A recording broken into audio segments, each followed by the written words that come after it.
સોમનાથ ખાતે પીએમ મોદીના કાર્યક્રમને લઈને રાજ્યના પ્રવક્તા મંત્રી જીતુભાઈ વાઘાણીએ યોજી છે પ્રેસ કોન્ફરન્સ।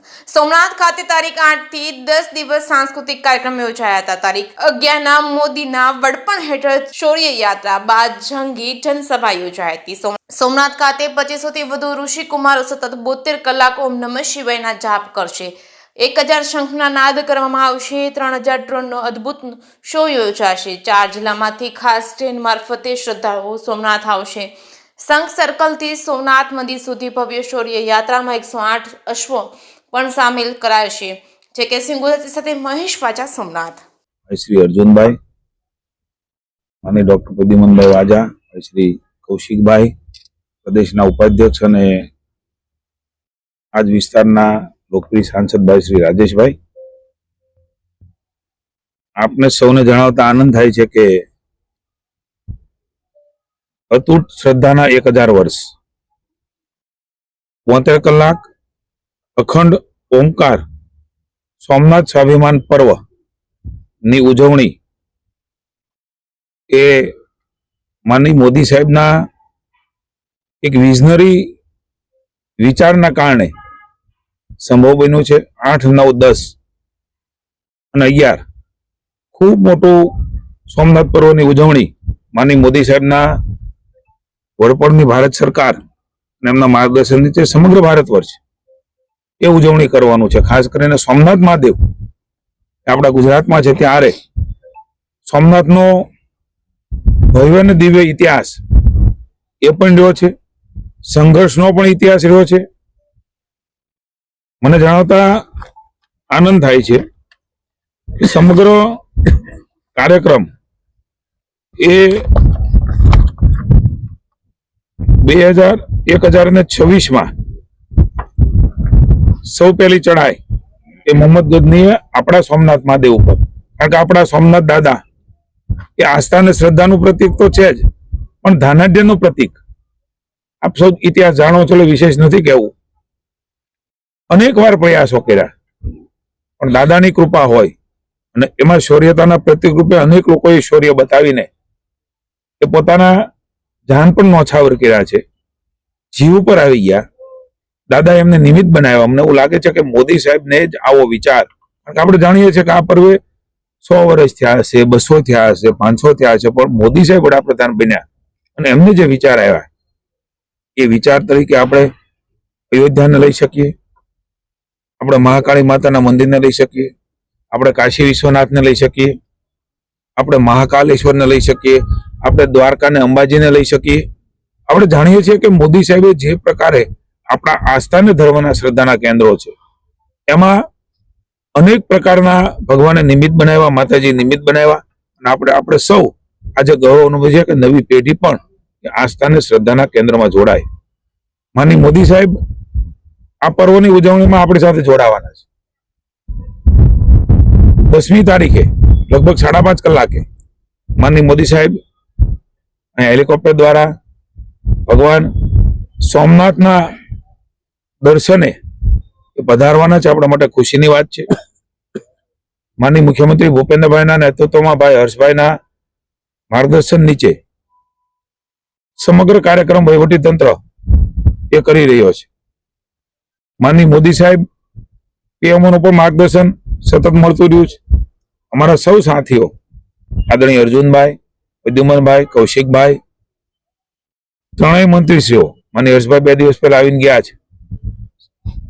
સરકારે એપોઇન્ટ કર્યા છે આ તમામ વ્યવસ્થાઓ માટે તંત્ર સાથે પૂરક બનીને। રાજેશભાઈ, અમારા સ્થાનિક આગેવાનો, માનનીય જગદીશભાઈ વિશ્વકર્મા, સમગ્ર જે જિલ્લાઓ છે એ જિલ્લાઓના પ્રતિનિધિ, આગેવાનો, ચૂંટાયેલા પ્રતિનિધિ, સંગઠનના પ્રમુખ, ભારતીય જનતા પાર્ટીના માધ્યમથી પણ આ પર્વમાં લોકો જોડાય એના માટે એને પણ આજે મિટિંગમાં માર્ગદર્શન કર્યું છે। અહીંયા ભગવાનના દર્શન પણ કર્યા છે। સર્કિટ હાઉસ ખાતે સોમનાથ મહાદેવના ટ્રસ્ટની પણ મિટિંગ, માનનીય મોદી સાહેબ આ વડપણનું આપણું આ ટ્રસ્ટ એનું પણ મિટિંગ થવાની છે। સાહેબ, ઐતિહાસિક શૌર્ય યાત્રા પણ નીકળવાની છે। હું બધી જ વિગત આપને કહી રહ્યો છું। ડ્રોન શો એ પણ ખૂબ મોટો થવાનો છે। 1000 વર્ષ પછી આ પ્રકારની ઉજવણી આપણા અનુશાસન, વિશ્વાસ અને ધર્મની અનંત શક્તિના પ્રતીક સમા સોમનાથ મહાદેવ કે આજે પણ અડગ ઊભું છે, એની ઉજવણી કરવાનો, યુવાનોને સાંસ્કૃતિક ઓળખ કરવાનો આ પર્વ એ સમગ્ર વર્ષ ચાલવાનું છે. દેશના તમામ મંદિરો, શિવ મંદિરોમાં મેં કહ્યું એમ 72 કલાકની અખંડ ઓમકાર નો જાપ થાય. અહીંયા લગભગ મને જણાવતા આનંદ થાય છે, 12 જ્યોતિર્લિંગમાં પ્રથમ જ્યોતિર્લિંગ છે ત્યારે 1000 વર્ષ એમને થાય છે અને સાથોસાથ આપણે સૌ જાણીએ છીએ એ પ્રમાણે માનની સરદાર વલ્લભભાઈ પટેલ 6/1/26 એ ચડાઈ કરીને 1000 વર્ષ, 11/5/1951 જીર્ણોદ્ધારના 75 વર્ષ. એ સમન્વય પણ સુબક સમન્વય છે. જવાહરલાલ નહેરુએ આ જીર્ણોદ્ધાર માટે સરકાર મદદ ન કરે અને કોઈ ન જાય એવી વાત કરી, પણ આપણા સરદાર વલ્લભભાઈ પટેલે જીર્ણોદ્ધારનો સંકલ્પ કર્યો.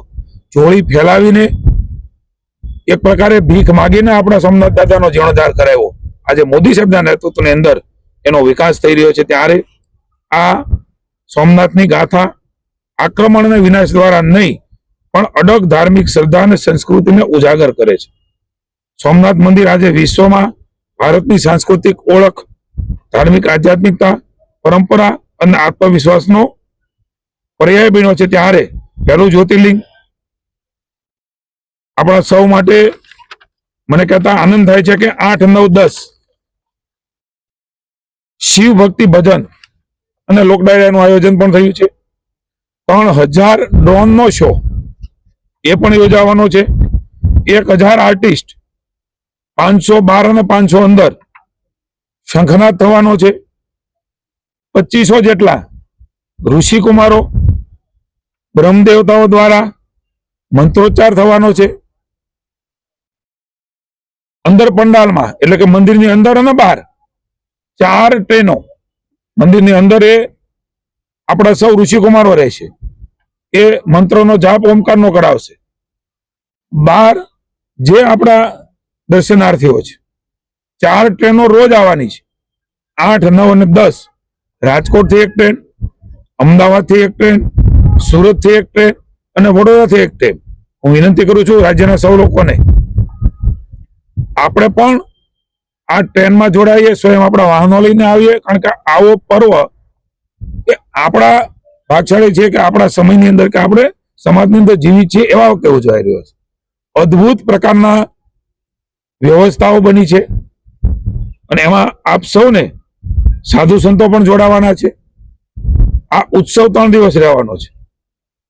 શૌર્ય યાત્રા 108 જેટલા ઘોડાઓ, આ શૌર્ય યાત્રામાં ઘોડાઓ એ શૌર્યનું પ્રતીક છે. એ પણ મોદી સાહેબના આ રોડ શોમાં આગળ રહેવાના છે. મંદિરની બહાર સરદાર સાહેબની પ્રતિમાને પણ શ્રદ્ધાંજલિ થવાની છે.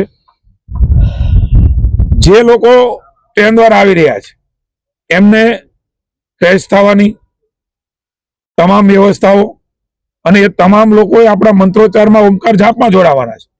અદ્ભુત દ્રશ્ય એ મંદિરની બહાર પણ રહેવાનું છે. તમામ લોકો આમાં જોડાઈ શકે છે. કોઈ નિશ્ચિત લોકો જ આવે એવો આ કાર્યક્રમ નથી. મોદી સાહેબ એ સવારે આ રોડ શો નથી, મેં કહ્યું એમ આ શૌર્ય યાત્રા છે.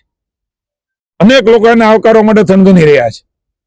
ખૂબ મોટી ભીડ એ એકઠી માનની મોદી સાહેબને જોવા માટે, એક ઐતિહાસિક ઘડી એના સાક્ષી બનવા માટે આવવાના છે. કુલ 20 જેટલા સાંસ્કૃતિક કાર્યક્રમના સ્ટેજો થવાના છે.